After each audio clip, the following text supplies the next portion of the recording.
अखंड मंथन के सभी दर्शकों को नमस्कार। मैं हूं शेखर त्रिपाठी और आप देख रहे हैं हमारा YouTube चैनल अखंड मंथन। और आज जिस बात की घोषणा हम अपने कार्यक्रम में करने जा रहे थे, हमें इसी दिन का इंतजार था।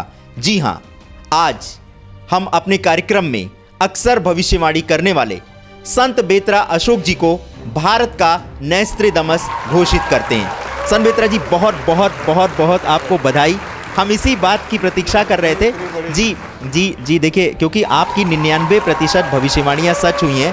दर्शकों, संत बेत्रा अशोक जी देश के नहीं बल्कि विदेश में बहुत प्रसिद्ध हैं, लेकिन बहुत लो प्रोफाइल रहते हैं, बहुत ज़्यादा बढ़ा चढ़ा करके बातें नहीं करते हैं। इसलिए आज भी ये बहुत लो प्रोफाइल हैं और जब हम इन्हें इंडिया का नोस्ट्राडामस घोषित कर रहे हैं तब भी ये बहुत विनम्र हैं और ये हमेशा विनम्र रहेंगे। लेकिन हमारे इस जो घोषणा जो हम इंडिया का नोस्ट्राडामस उनको बता रहे हैं, उसके लिए हम भी इंतज़ार कर रहे थे सही समय का। और आज 11 मार्च वो दिन है जब हम इस बात की घोषणा कर रहे हैं कि ये एक ऐसे ज्योतिषाचार्य हैं जिनकी 99% भविष्यवाणियाँ सच हुई हैं। हम बहुत पहले ही इस बात की घोषणा कर चुके थे कि आने वाले चारों राज्यों के विधानसभा चुनाव में बीजेपी को बहुत बड़ी तादाद में बहुमत मिलेगा और वो अपने दम पर सरकार बनाएगी। सबसे पहले बात यूपी और उत्तराखंड के चुनाव परिणामों पर हम विश्लेषण करेंगे। संत बेत्रा जी, सबसे पहला सवाल, जब बहुत चढ़ा दिया। जी नहीं, बिल्कुल चढ़ाया नहीं है। ये हमारी तरफ से आपका सम्मान है। हम किसी भी प्रकार से और सम्मान नहीं करने की स्थिति में हैं, आर्थिक रूप से भी नहीं और किसी भी तरह से नहीं। हमारी तरफ से, हमारे चैनल की तरफ से ये आपको सम्मान है और आपकी योग्यता के लिए और आपका जो इंट्यूशन पावर है उसके लिए। संत बेत्रा जी, सबसे पहले हम यूपी विधानसभा चुनाव के जो परिणाम आए हैं इस पे बात करेंगे। जो लोकप्रियता प्रधानमंत्री श्री नरेंद्र मोदी को मिली है, मुझे नहीं लगता है कि आज तक देश में इतनी लोकप्रियता किसी नेता को मिली हो। संत बेत्रा जी, सबसे पहले ये बताइए कि उस समय तो दूर दूर तक कोई खबर भी नहीं थी, बीजेपी का कोई प्रचार भी नहीं शुरू हुआ था और बीजेपी कहीं चुनाव में थी नहीं। यूपी में काम बोलता है और कहीं धर्म बोलता है, यही चल रहा था। अचानक से कमल खिल उठा। 239 प्लस का जो आकलन आपने किया था वो आज 300 का आंकड़ा भी पार कर चुका है। अभी फाइनल रिजल्ट आ रहे हैं धीरे धीरे, लेकिन 312 अभी जब हम ये विश्लेषण कर रहे हैं तो 312 बीजेपी आगे चल रही 312 पे। लेकिन इतना तो तय है कि जो हमने भविष्यवाणी की थी 239 तो क्रॉस कर चुकी है। अब आप सीधे जवाब दीजिए। सपा भी जो है 69 क्रॉस नहीं कर रही है जी। तो पहले ये बताइए कि 239 जो आपने सीटें दी थी, ये आज भी लोगों को हैरानी हो रही है। यहाँ तक कि हमने भी जब बीजेपी में बहुत सारे लोगों से बात की तो वो भी 198 से लेकर 204 सीटें दे रहे थे और हमसे वो ये कह रहे थे कि आपने 239 सीटें कैसे दी। हमने कहा ये हमने सीट नहीं दी है, ये हमारे ज्योतिषाचार्य जी का आकलन है और इसके लिए यही बधाई के पात्र हैं। तो देखिए, जो ज्योतिष गणना होती है उसमें एक चीज़ काम नहीं करती, इंट्यूशन पावर। हमारे जो गुरु हैं उनका आशीर्वाद, संत बेत्रा जी की छत्र छाया में जो भी मैं बोलता हूँ वो सब उनका आशीर्वाद है। संत बेत्रा स्वामी रामानंद जी महाराज, उनके सुपुत्र स्वामी शिवचरण जी महाराज और छोटे सुपुत्र योगेश्वर गरीबनाथ जी महाराज, तो उनका आशीर्वाद है मेरे ऊपर और गन्ना है उनके आशीर्वाद से ही मेरे को ये। जी संत बेत्रा जी, बीजेपी को 239 प्लस सीटें दी थी और सपा को आपने 67 सीट दी थी, जबकि अभी जो चुनाव के जो परिणाम हैं उसमें वहीं पे आके टिक गई और कांग्रेस को आपने 15 से नीचे ही सीट दी थी। देखिए, मेरा जो ये जो भविष्यवाणी होती है इसमें मैं कोई भी सिद्धपीठ चुनता हूँ तो वहाँ से मेरे को बड़ी शक्ति मिलती है। जैसे आप देखेंगे कि हमने जब 2014 की भविष्यवाणी की थी तो मैंने डासना मंदिर, महाकाली का जो मंदिर है, वहाँ बैठ के की थी और बिल्कुल क्लियर। इसमें इस विधानसभा में भी आपने वही स्थान चुना। में आप मेरे साथ थे जी। हमने मंदिर के गर्भगृह से डेट्स अनाउंस की थी और आपको सीट्स के बारे में बताया था। तो दर्शकों, हम इससे पहले कि इस चर्चा को आगे बढ़ाएं, आइए हम आपको वो क्लिपिंग दिखा देते हैं जिसमें हमने गर्भगृह से सीटों की बाकायदा घोषणा नंबर के साथ, और उस समय इस तरह का ना कोई गठबंधन हुआ था, ना कोई इस तरह की राजनीतिक हलचल थी। कब जो डेट्स हैं, मेन तो ये थी कि किन डेट्स में इलेक्शन होगा और कितनी सीट्स आएंगी। तो अगर आप देखें तो 9 से 18 के बीच में 11 और 15 आती हैं, और 11 और 15 में जहाँ डिक्लेरेशन हुई है चुनाव की बीजेपी की, वहाँ बीजेपी स्काई मतलब उन्होंने ग्राफ जो है छत फाड़ दिया है। It was not expected at all. जी, इसी से जुड़ा हुआ सवाल है, 239 प्लस दी थी, लेकिन क्या आपको इस बात का अनुमान था कि 300 का आंकड़ा क्रॉस कर जाएगी? देखिए, मैंने ऊपर वाला हाथ तो लगाया नहीं था, मैंने तो 239 प्लस बोला। ऊपर का मैंने इसलिए लगाया था कि देखिए, जो देश के नेता हैं वो सत्य के साथ चल रहे हैं, सबका साथ सबका विकास, राष्ट्रवाद कूट कूट के भरा हुआ है, कोई अंधा तो है नहीं है। देखिए, घर में भी अगर कोई बंदा गलत चलता है तो आप उसका साथ छोड़ देते हैं कि नहीं छोड़ते? संत बेत्रा जी, अभी हम इस चर्चा में नहीं जाएंगे, हम सीधे उत्तराखंड की बात करते हैं, क्योंकि दर्शकों को उत्तराखंड के जो रिजल्ट आए हैं वो भी सच साबित हुए हैं। आप इसको सुन लीजिए। नहीं, एक मिनट। 239 प्लस जी के पीछे क्या था? 239 के पीछे जो मैंने भारत की कुंडली, वर्तमान प्रधानमंत्री की कुंडली और भारतीय जनता पार्टी की कुंडली का अध्ययन किया। उसके बाद सबसे बड़ी शक्ति डासना की महाकाली से जो मेरे को आदेश आया, मैंने आपको बता दिया। उत्तराखंड के अब हम परिणामों की बात करेंगे। उत्तराखंड में भी संत बेत्रा जी बीजेपी को 45 प्लस सीट दे रहे थे उस समय, और ये भी सच हुआ है। तो और कांग्रेस को जो सीटें दी थी, एक बार फिर से वो बताइए, और आज का जो चुनाव परिणाम है। देखिए, उत्तराखंड के लिए जो मैंने भविष्यवाणी की थी, शायद वो गन्ना मैंने जो है गाजियाबाद के प्रसिद्ध शिव मंदिर, शिव स्थान दूधेश्वर महादेव में गणना की थी, और उसमें 45 प्लस आपको भारतीय जनता पार्टी, 15 के अंदर कांग्रेस, बाकी अदर्स का बताया था। तो अदर्स वाला तो पलड़ा जो है नीचे है, लेकिन आपका जो 15 प्लस और 45 प्लस बिल्कुल सत्य सिद्ध हो रहा है। जी, इसके बाद हम बात करने जा रहे हैं गोवा विधानसभा चुनाव में जो हमने भविष्यवाणी की थी उसके बारे में। संत बेत्रा जी, वो क्या गणना थी और इस समय वर्तमान स्थिति क्या है? देखिए, गोवा के बारे में जो गणना थी, बीजेपी की ही सरकार बनेगी, कांग्रेस सरकार नहीं बना पाएगी।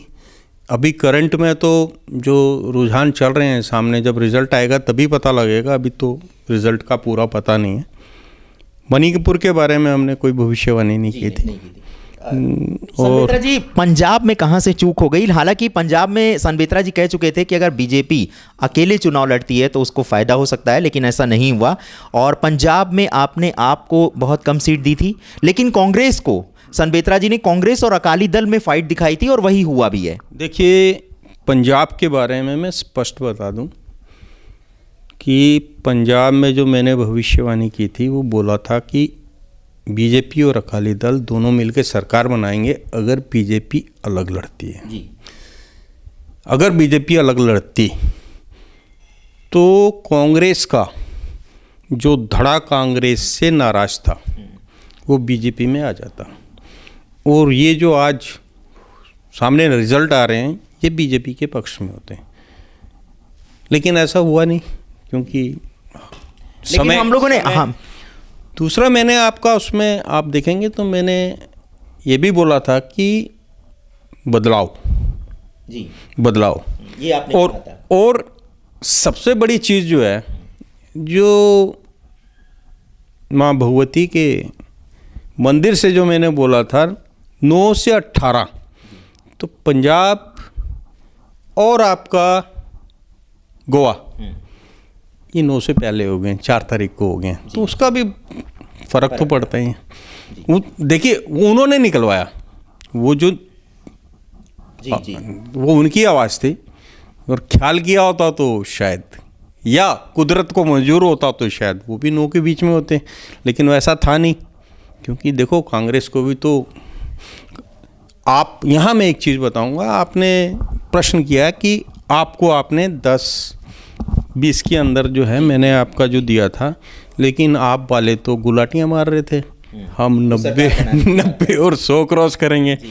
लेकिन और पंजाब के जितने भी हमारे दर्शक हैं, मैं उनका हृदय से आभारी हूँ, क्योंकि वो समय समय पर मेरे से बात करते रहे और मेरे से उनको पॉजिटिव एनर्जी मिलती रही। तो आपको लगता है नहीं होगा, तो वो सब परेशान थे कि अगर आप आ जाती है तो पंजाब का कबाड़ा हो जाएगा, क्योंकि कांग्रेस कई चीज़ें ऐसी थी जो अब देश बर्दाश्त नहीं करेगा।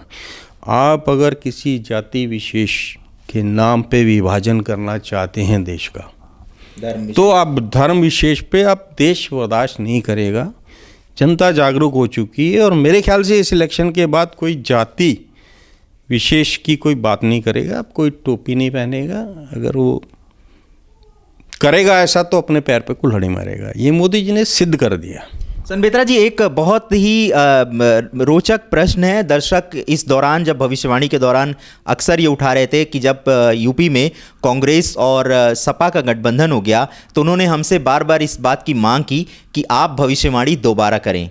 और हम अपने इस कार्यक्रम में बता चुके हैं कि भविष्यवाणी सिर्फ एक बार होती है, वो या सच होती है या झूठ होती है, लेकिन अवसरवादिता को देख करके भविष्यवाणी का कोई संबंध ही नहीं है। देखो, आपने अब भविष्यवाणी की बात की है तो एक बात और आ गई सामने। जब मोदी जी गंगा आरती करने गए थे जीतने के बाद बनारस में, तो I was live on Sudarshan news. उस टाइम मैंने, उससे एक दिन पहले मैंने एक भविष्यवाणी की थी कि अगले 15 साल तक मोदी जी देश पर राज करेंगे। और ये जो रिज़ल्ट आए, ये 2019 के लिए एक संकेत है। और इसी चैनल के माध्यम से मैं 2019 की भी भविष्यवाणी कर चुका हूँ, जिसमें 3 चीज़ें मैंने बोली हैं। एक, जेडीयू एनडीए में आएगी। नंबर 2, नीतीश कुमार एनडीए में आएंगे जेडीयू को लेके। वो इतने परेशान हो जाएंगे कि उनको आना पड़ेगा। वैसे भी अकेला शेर कहाँ तक शिकार करेगा, 2 शेर चाहिए। जी जी। और मेरे हिसाब से, मेरे आंकलन से, नीतीश कुमार की जो कुंडली है वो भी शेरों वाली है जी। लेकिन अभी हम जेडीयू और हम बात कर रहे थे आपका 15 साल वाली 2019 में जी 19 लोकसभा की भविष्यवाणी में रिपीट कर रहा हूँ। 403 एनडीए, 403 प्लस, 299 प्लस, मतलब ये तो बेंचमार्क प्राप्त होगा ही। यूपीए 125 के अंदर अंदर सिमटेगी और बहुत कुछ देखने को मिले जी। तो आने वाले समय में जो जैसी भी राजनीतिक परिस्थितियां होंगी उसके अनुसार संत बेत्रा जी भविष्यवाणी करते रहेंगे। लेकिन आज हमें ये सूचित करते हुए आपको बहुत खुशी हो रही है कि संत बेत्रा अशोक जी द्वारा जो सुदर्शन चक्र ज्योतिष विधा से भविष्यवाणी करते हैं वो सत्य साबित हुई है। और हमारे उन दर्शकों को भी उन सभी प्रश्नों का उत्तर मिल गया होगा जो हम पर इस तरह के आरोप लगाते रहे हैं कि हम पेड न्यूज़ हैं और पैसे लेकर के ये भविष्यवाणियाँ करते हैं। मैं एक चीज़ और ऐड करना चाहूँगा कि 2019 का जो मुद्दा है विकास, सबका साथ सबका विकास और राष्ट्रवाद सर्वोपरि होगा। क्योंकि इस बीच में 2019 तक जाते जाते हमारा जो पड़ोसी दुश्मन है उसकी कमर तोड़ दी जाएगी। संबित्रा जी, अभी हम संबित्रा जी सुन लो संबित्रा जी, हम एक सुन लो मैं हमारा मेरी बात सुन लो, आपकी मैं बाद में सुनूंगा। नहीं, मेरी इसलिए बात सुनिए, मेरी इसलिए बात आपको इसलिए सुननी पड़ेगी। नहीं, बात की नहीं है, वो पहले बात है। संत बेत्रा अशोक जी पे और हमारे चैनल पे इस तरह के आरोप दर्शक लगा रहे हैं कि हम पैसे लेकर के या किसी खास पार्टी के समर्थन में वो कर रहे हैं। हम इसके लिए, वो सबको पता है, ऐसा कुछ नहीं है। इसको दिमाग से निकाल दीजिएगा। और इस चीज को दिमाग से निकाल, उनके भी निकल चुका है।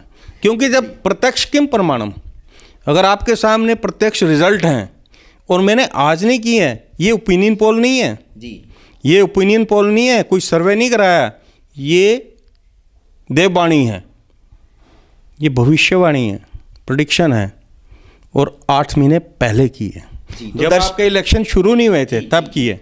और दर्शकों, आपको इस सवाल का जवाब मिल गया होगा। हम बार बार इस बात पे इसलिए ज़्यादा जोर डाल रहे हैं क्योंकि इस तरह के आरोप बहुत सारे दर्शकों ने, जो कि एक पार्टी विशेष के विरोध में थे और एक पार्टी विशेष के समर्थन में थे, ऐसे दर्शकों ने हम पे आरोप लगाया था। ये आरोप निराधार है, इसमें कोई आधार नहीं है। ये व्यक्तिगत प्रयासों से सत्य के विजय के लिए इस चैनल का शुभारंभ हुआ है और ये सदा उसी सत्य के साथ रहेगा। आपने मेरे की बात रोक दी। मैं ये कहना चाह रहा था कि 2019 तक जनता की एक्सपेक्टेशन मोदी जी को पता होनी चाहिए। आसान नहीं है चीज़, बिल्कुल। और जनता की जो एक्सपेक्टेशन होंगी, नंबर 1, जो बाहर दुश्मन है उसकी कमर तोड़नी, जो वो कर चुके हैं। नंबर 2, दूसरा नंबर, जो भीतर हमारे जो देश के अंदर जो दुश्मन के सेल्स हैं उनको डिस्ट्रॉय करना। Number 3, 100% reservation. Number 4, uniform civil code को पारित करवाना और 370 को, धारा 370 को हटाना। इससे देश का विकास होगा। इसके बाद मोदी जी को सोचने की ज़रूरत नहीं पड़ेगी, क्योंकि 2021 में भारत को विश्व की सबसे नंबर 1 शक्ति बनना है और उसकी फाउंडेशन मोदी जी रख चुके हैं। जी, तो दर्शकों, आप सभी चारों राज्यों के जो विधानसभा चुनाव हुए हैं उसमें हमारी भविष्यवाणी सच हुई है, ये अब आप जान चुके हैं। लेकिन हम चारों राज्यों के विधानसभा चुनाव में जो दर्शकों ने अपने मताधिकार का प्रयोग किया, उन सभी दर्शकों को बहुत धन्यवाद करना चाहेंगे, उनका आभार करना चाहेंगे कि उन्होंने सही जो अपने मताधिकार का उपयोग किया और जो उनको चाहिए था उसी को चुना। और विशेष रूप से पंजाब में हम कांग्रेस को अपनी ओर से बधाई देना चाहेंगे कि उन्होंने अच्छी जीत हासिल की है और जनता के अपेक्षा पे वो खरे उतरेंगे। और बाकी जो हमारे 3 राज्य हैं वहाँ के दर्शकों ने जिन्हें चुना है उनकी अपेक्षाओं पे भी ये सरकार खरी उतरेगी। दर्शकों, हमारा आपसे अनुरोध है कि आप अगर किसी और विषय पर भविष्यवाणी जानना चाहते हैं हमारे सनबेत्रा जी से, जिनको हमने अपनी तरफ से, अपने चैनल की तरफ से भारत का नेस्ट्रेदमस घोषित कर दिया है। हम इस बात की घोषणा बार बार इसलिए कर रहे हैं क्योंकि ये हमने ऐसे ही नहीं किया है, इसके लिए हमने इस समय का इंतज़ार किया, क्योंकि ये भविष्यवाणी जो इसी का इंतज़ार कर रहे थे। हो सकता था कि हम इससे पहले भी करते, लेकिन इस बात में हमारा मंथन चल रहा था कि नहीं, अगर 11 मार्च की भविष्यवाणी सच हो जाएगी तब हम सनबेत्रा जी को भारत का नेस्ट्रेदमस घोषित करेंगे। आगे भी इनके ऊपर भी हमने ये घोषणा करके इनके ऊपर भी हमने एक बहुत बड़ी जिम्मेदारी डाल दी है। जिस तरह से बीजेपी के ऊपर एक बहुत बड़ी जिम्मेदारी है, वैसे सनबेत्रा जी के ऊपर भी एक बहुत बड़ा उत्तरदायित्व आ गया है। और आप इसी से समझ सकते हैं कि ये किसी भी लोभ में, लालच में काम नहीं करते हैं। ये सिर्फ ग्रहों का विश्लेषण करते हैं और इनको दैवीय जो संकेत मिलते हैं उसके आधार पर ये बोलते हैं। किसी पार्टी के समर्थन में नहीं है, ना विरोध में। कांग्रेस के लिए भविष्यवाणी कर चुके हैं जो दोनों बार सच साबित हुई है। 2004 जी, 2009 जी, 2014 और ये फिर विधानसभा तो, राज्यसभा तो इसी बार। जी, तो ये आप देख चुके हैं। और इसके लिए हम आपसे अनुरोध करेंगे कि अगर आप हमारी इस बात की पुष्टि करना चाहते हैं तो हमारी जो प्लेलिस्ट है जिसमें हमने चारों राज्यों के विधानसभा चुनाव के जो भविष्यवाणी की थी उसकी प्लेलिस्ट हमने तैयार कर रखी है, उसको आप देखिए। हम इसी वीडियो के साथ, इसी प्रोग्राम के साथ उसका लिंक चारों का हम नीचे आपको दे रहे हैं, डिस्क्रिप्शन में आप जा करके देख सकते हैं, उसको देखिए।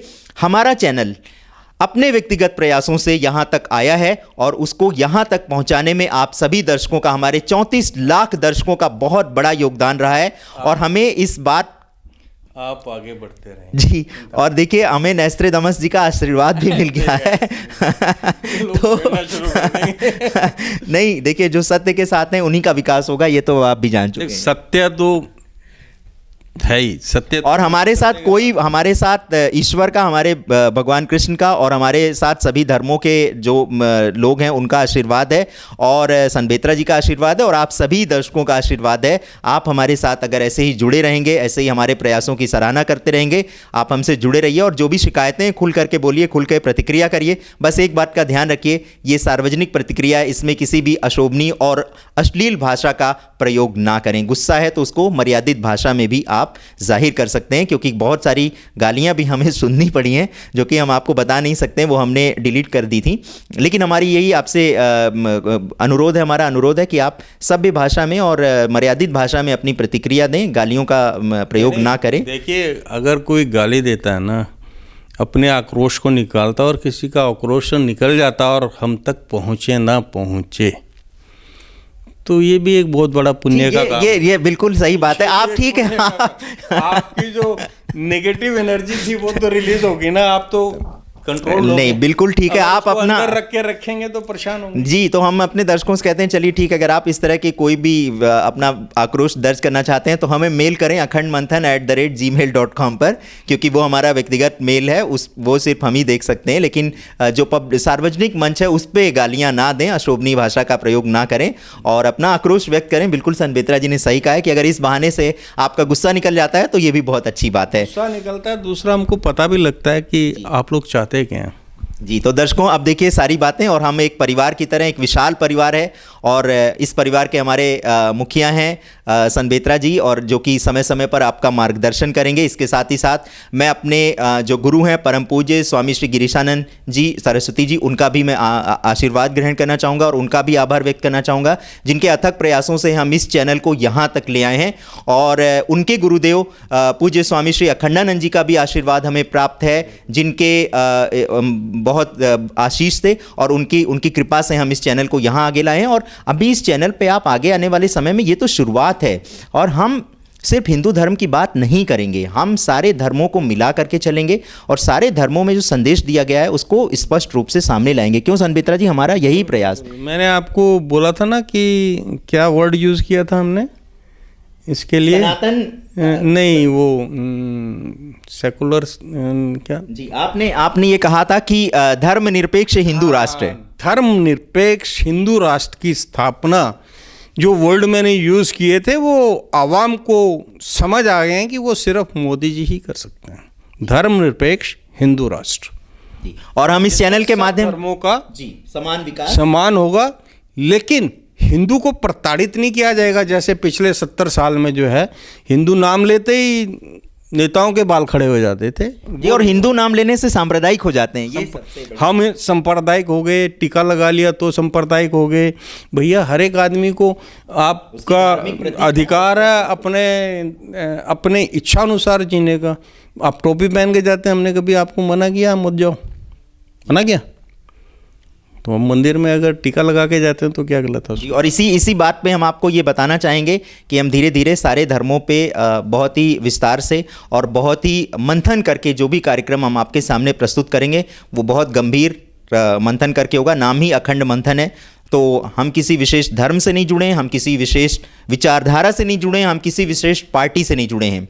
हम सिर्फ सत्य से जुड़े और ईश्वर से जुड़े, जो कि सिर्फ एक होता है। तो दर्शकों, हमारे इस प्रयास को आप जब सहयोग देंगे तभी हम इसको आगे ले जा पाएंगे। एक बार फिर हमारे चैनल को देखने के लिए आपका हृदय से आभार, और हमारा चैनल सब्सक्राइब करना और शेयर करना ना भूलें।